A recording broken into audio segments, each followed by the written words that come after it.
Ayan, good evening po. Sorry ba? Bakit ganito yung boses ko? Ayan, good evening po pala. So, ang ganda po ng kanta kanina. Parang gusto ko pong maihi ulit. Gusto ko talaga maihi ulit. Yung kanta yung I keep bleeding, keep bleeding in love. You got me in my mind. O yun. Magpatawaan muna ako kasi pagod na talaga ako kakawalwal. Sa ginawa natin kagabi, Diyos ko, naluka ang lola niyo. Hindi niyo ba alam? Hindi ako nakatayo sa daan kanina. Ano nangyayari? Hindi pa nga ako nauwi ng Pinas. Ganito na nangyayari sa akin dito. Paano kung nabugbog ako ng kalaban? Diyos ko, Lord. Paano na ang anak ko, si Manny, tapos ako nabugbog pa dito sa SM? Magkano kinita natin kagabi, Kap? Kap? Kap? Asan ba si Kapitan? Andiyan ba si Kapitan? Kap, magkano kinita natin kagabi? Kap? Kap, magkano kinita natin? Si Crystal? Di ba ikaw yung may hawak ng pera? Ikaw yung nasa cashier kagabi? Ikaw yung nasa cashier kagabi, di ba si Crystal? Pinapitan mo ba? Pinapitan mo yun, hindi? Sabi, dapat huwag ka nag-ingay. Di ba malaki-laki kita natin kagabi kaya nakailang buti tayo ng Red Horse? Nakailang buti tayo ng Sunmig, di ba? Ay, sino ang cashier kagabi? Wala tayo sa cashier. Ah, dinali na natong kusinero yung yung pera. Diyos ko, na kay Kuya Kram siguro. Sa nangyari kagabi, first time ko maglagay ng sibuyas sa ilalim ng medyas. Sa ilalim ng talapakan ko talaga. Ewan ko ba, nagdidemonyo talaga ako kagabi. Ito kasi si Lee, hindi pumunta si Lee. Saan ka ba kagabili? Diyos ko, Lee. Naloka talaga ako. Sabi, natulugan ko kayo. Ay, hello po, welcome po, Jed. Si Jed. Jed Madela po, welcome po. May artista po pamarating. Welcome po, Jed. Sorry na, Jed, kasi may tama po yung sa taas. Naambunan talaga to sa labas kanina kasi umuulan, so naambunan. Imbis na maganda po yung pagkakanta dito, ganito po yung nangyari dito ngayon. Ayan, pagpasensyahan mo, Jed, Jed, umupo ka lang dyan. May naka-face shield ka pa, tsaka naka-face mask. Laylay lang ng konti sa amin, ha? Baka mahawaan ka kasi may octavirus kami. Octavirus kasi yung tawag sa amin. Kasi na-octave po yung pamilya namin. So, octavirus po meron kami. Yung inject po namin, itatanong ko pa po, i-consult ko pa po sa doktor ko, ano klase injection po meron ng octave.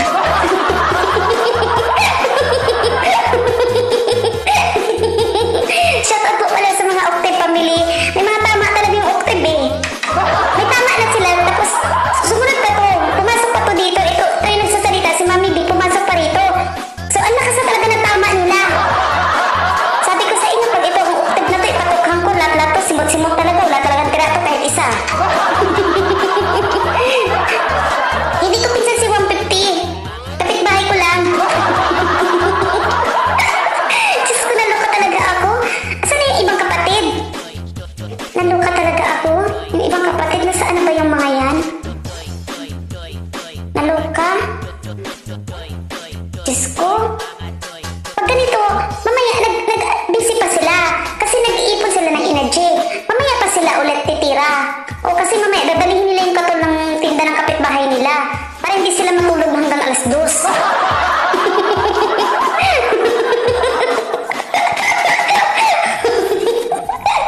Ano ba yan?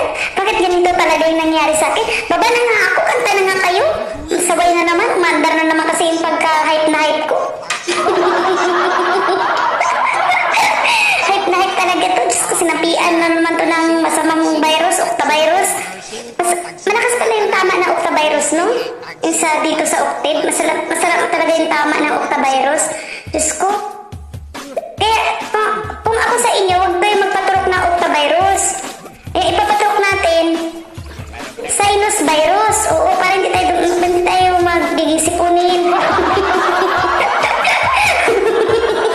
Mandar na naman. Hype na yan. Mandar na naman ang pagiging hyper. Ayan, mandar na naman. Kumukuha lang ng energy to. Manda kayo.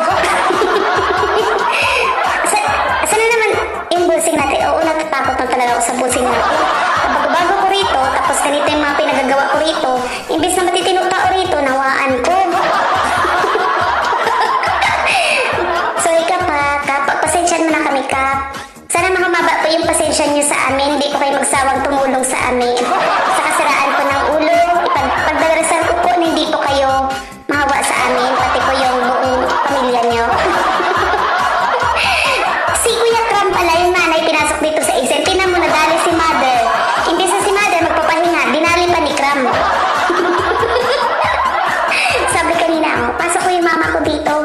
Ay, si Mother pinasok. Imbes na si Mother matutulog na maaga, gagawin niya na naman zombie si mama. Pagalitan ko talaga ang kuya ko niyan eh.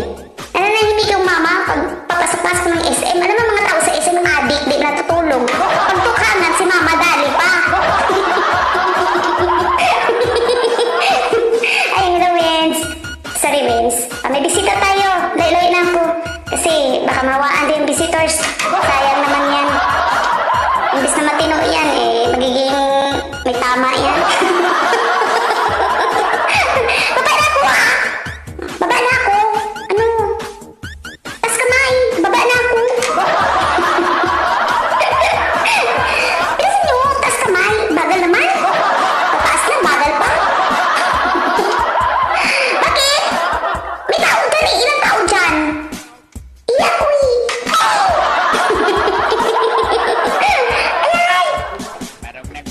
Si Crystal J yan. Si Crystal JC. Tayo lang? Ilan tayo? Ilan? Ilan tayo dyan? Dami ba tayo dyan? O ilan lang tayo? Sino tayo yan? Tatlo? Ay! Maganda yung tatlo. Wala istorbo. Lumayas sila? Ayaw mo sila lumayas. Problema nila yan.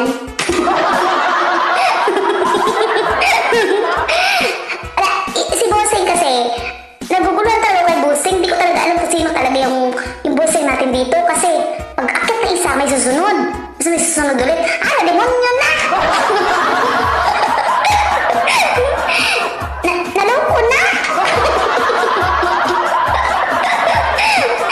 Naloko talaga ako? Hindi ko talaga maintindihan. Sabi ko, boss, good evening. Mamaya ko tayo papasok. Isa ang wangis!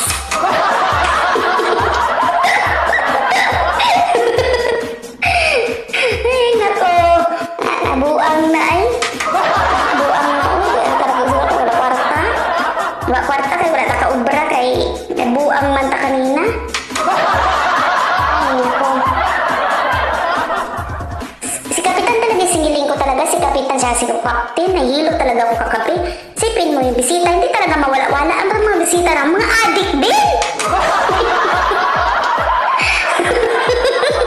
Yes, si Crystal. Nakakalito talaga. Isipin mo. Sabi ko, sige mamaya, kunti na lang, 11. Nagdating nga pa ang mga demonyo nila. Napunta talaga, 11, 12, 13, may pumasok. Ayan, nagiging 16 na naman. Sold out yung beer.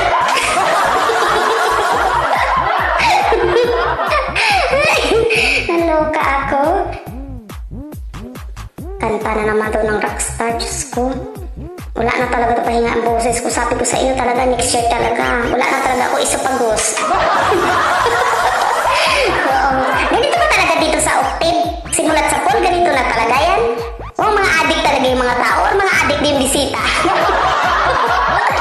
Kap, ganito ba talaga dito, Kap? Kap?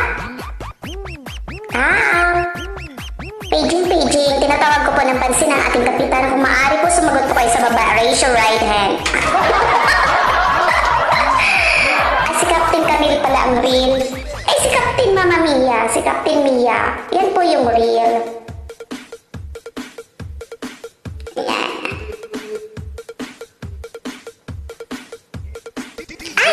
Ayan na si Lee. Welcome back, Lee, bebe. Diyos ko, ano ng babae. Ayan, nawawala yan kagabi. Hindi ko nga alam kung saan yan. Siguro nag-date yan. Nag-date. Oo, nag-date. Tapos, nag-date sila sa labas. Pero dumayet sila. Hindi sila kumain. Nag-diet sila.